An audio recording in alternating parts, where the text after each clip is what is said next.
Hey all, this is a video to go over some of the information and hopefully clarify some of the information that you learned in this lesson. So in workbook 1, you started to look at the graphs of these rational functions. So I thought this was a really great visual that came in the first workbook in this lesson. So here we can see the most basic rational function, which is why we call it the parent function, and some characteristics of that. I would call these branches. They are described as branches throughout most of math text. So every rational function is going to have a couple of different branches. And in this case, since this is the most basic rational function, we can see the corresponding domain and range. You will see that the domain and the range are unioned or kind of put together by this u and showing that 0 is not included.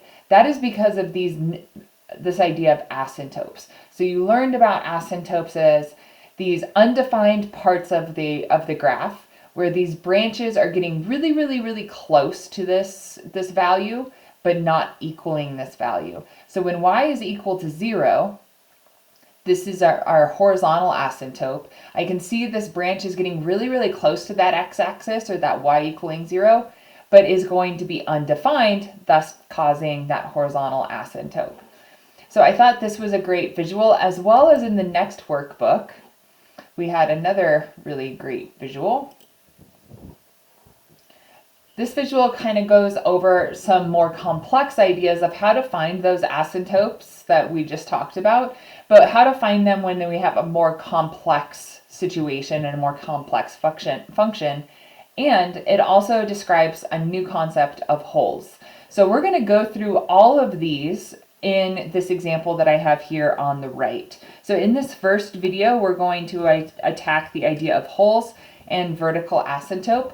I'm going to be referring back to this diagram. If I were you, I would take a screenshot of this. I find this a really nicely organized way to capture all of this information. Okay, so here I have a function. I can see it's a rational function because I can see that division sign right here. And I can also notice that this function has been factored. So I have 3 factors in the numerator and then 3 factors in the denominator. Close off my parenthesis there.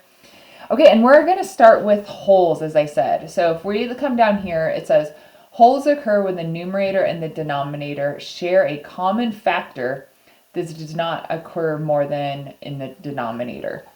So in other words, I'm looking for what common factors do we have in both the numerator and the denominator.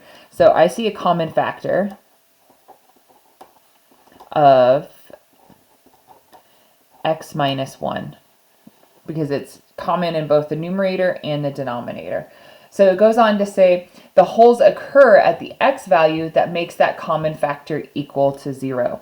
So here I'm going to set that common factor equal to 0, and then solving, I'm finding where the hole is going to happen. So on this graph, I'm going to have an x value of 1, and since it's at a hole, it doesn't exist.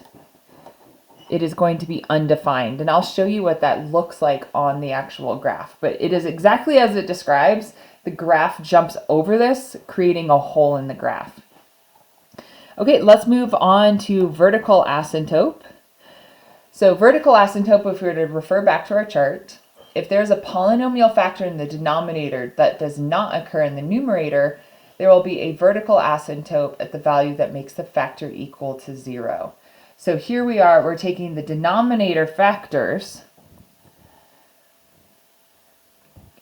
and all of these factors that are not shared in the numerator. So remember, we've already kind of used up the information from the x minus 1. So what other factors are there in the denominator?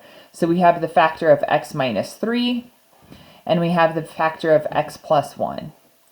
Now, these vertical asymptotes are found by setting each one of these factors equal to 0. So here I'm going to have a vertical asymptote at x equaling 3 and another vertical asymptote at x equaling -1. So I am going to have 2 vertical asymptotes here. Okay, so that's where I'm going to pause for this video, and we'll catch on the next video for the rest of the information.